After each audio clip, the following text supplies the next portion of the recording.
Hey everybody, it's Jason O'Phil, and I'm your gay geeker, and we are going to be taking it back all the way to the beginning of the MCU and counting down to Captain America: Civil War. I personally can't wait for that movie, and I decided that it was the perfect opportunity to revisit the MCU, starting with, of course, 2008's Iron Man, starring Robert Downey Jr., Gwyneth Paltrow, Jeff Bridges, and directed by Jon Favreau, who's kind of awesome. Originally, Kevin Feige wanted to start with Doctor Strange. In all honesty, I'm kind of glad he didn't. I don't know how audiences would have reacted to the idea of multi-dimensions and other worlds and mysticism. We've built up to that since Iron Man. Robert Downey Jr. is kind of awesome as Tony Stark. This is the perfect melding of character to actor. Originally, Tom Cruise had been pursued for this role, and he was interested in doing it, but the role landed in Robert Downey Jr.'s lap, who was experiencing a career resurgence since The Singing Detective and Kiss Kiss Bang Bang. I will say, as much as the MCU owes its success to Iron Man and Robert Downey Jr., and Robert Downey Jr. owns a lot of his success to the MCU and Iron Man, well, there's a reason why they never did another actor's contract like that ever again.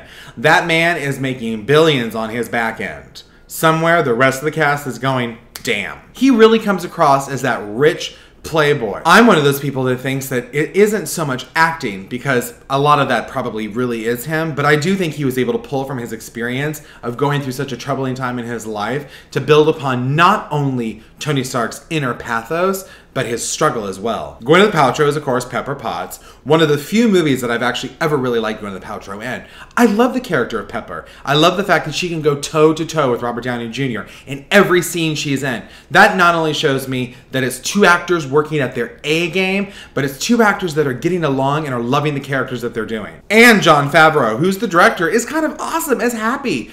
I miss Happy. I wish he wasn't just in the Iron Man movies. I wish he was in the Avenger movies too, because Happy's kind of awesome. I don't even know why they're not mentioning him anymore. Jeff Bridges, of course, plays the very first MCU villain, Obadiah Stane. This is one of the few MCU villains that works. Usually their villains don't work. They're either really strong like Loki, or then they're like really, really weak like Ronan in Guardians of the Galaxy. But this is one of their few villains that they nail on the top of the head. It might also help that they have such an amazing actor in Jeff Bridges playing this role. And he kind of looks hot for a daddy that's bald. This is the perfect setup to the MCU.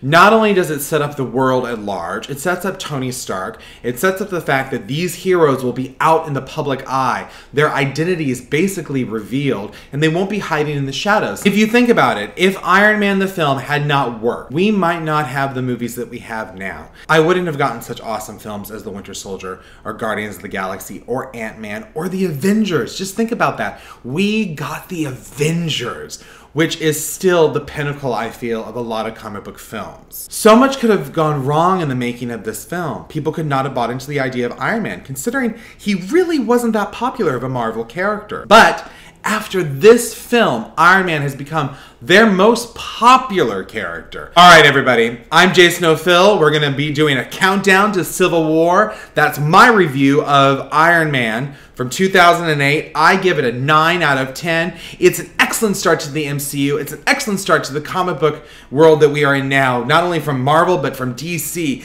The reason that we get to have all this awesome nerd stuff is because Iron Man in 2008 was such a freaking big success. And I couldn't be happier for it. All right, Jason O'Phil, you're a gay geeker. See you guys next time. And remember, it doesn't matter if you're gay or straight, because we are all born geeks. Over and out.